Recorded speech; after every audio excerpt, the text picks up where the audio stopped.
asnjëherë mos paragjyko nijetet e njerëzve, qëllimet e njerëzve. Filani po punon për syfaqësi. Filani po punon për me I bo përshtypje të mirë dikujt. Filani po punon, po vepron për famë.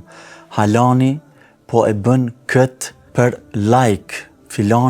Halani po e ka pas nijetin kështu dhe jep një kohje negative. Ai ka mendu kështu, jep interpretim të gabueshëm, të rrezikshëm. Kur asnjëherë mos e bën këtë, sepse rreziku I kësaj është shumë I madh. Nijeti, qëllimi është vepër e zemrës.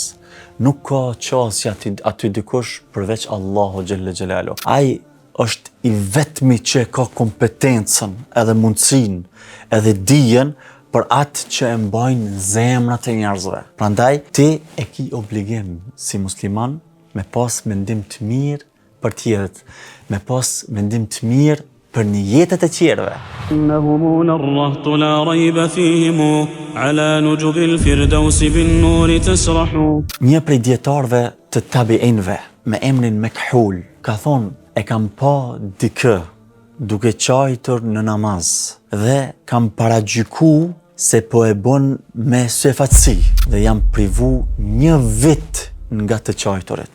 Sa bukur, ka thënë Imam Ibn Qayyim al-Jauziyja rahimahullah. Pasha Allahun, njeriu e ka vështirë ta di nijetin e vet, e si ka mundësi të paragjykoj për nijetet e të tjerëve. Imam Shafiu rahimahullah, në gjoni mirë këtë fjalë, këtë kuptim madhor që e ka thonë Imam Shafiu, ka thonë kush dëshiron që të ketë përfundim të mirë, le të mendoje mirë për njerëzit. Ndërsa Bishr al-Hafi rahimahullah ka thënë kush don të shpëtoj, le t'i përmbahet heshtjes dhe mendimit të mirë për krijesat. Fatkeqësisht është shumë I përhapur ky fenomen që njerëzit të kenë mendim të keq për veprimet apo qëllimet e të tjerëve. Mendimi I keq për nijetet e të tjerëve është gjë që duhet me të vërtetë të kemi kujdes. Siç e ndëgjum, ka rrezik të madh. Muslimani duhet do e mos të ketë mendim të mirë, ta përkrahe vllahun e vet. Mendoje mirë, të ndihmoje ku të kenë mundësi. Mos të mendoje keq. Nëse ndin ndonjë fjalë që ka ndoshta edhe pak dyshim, të jep interpretim të mirë. Umeri radhiyallahu anhu sa bukur ka thonë, ai I cili e dëgjon një fjalë nga vllau I tij, nuk I lejohet asesi me pas mendim keq për ato.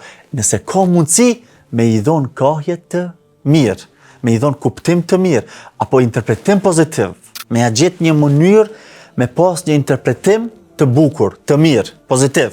E pejgamberi sallallahu alaihi wasallam, vëllezër të nderuar dhe motra të respektuara, na ka bërë të qartë, na ka dhënë këtë vetëdijsim, na ka mësu, na ka eduku në këtë mësim madhor, na ka eduku në këtë frymë që asnjëherë të mos paragjykojmë. Ka thonë pejgamberi alaihi salatu wasalam, iyyakum wadh-dhann fa inna adh-dhanna akdhabul hadith. Keni kujdes nga paragjykimi, sepse paragjykimi është fjala më e rreme.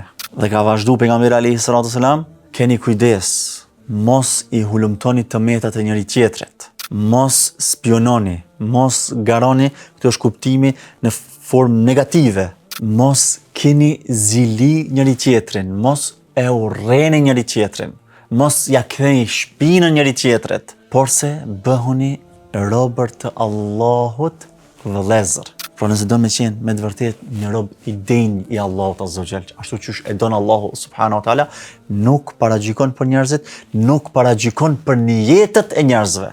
Walhamdulillahi rabbil alamin. Wassalamu alaikum wa rahmatullahi wa barakatuh. إنهم الرهط لا ريب فيهم على نجب الفردوس بالنور تسرح.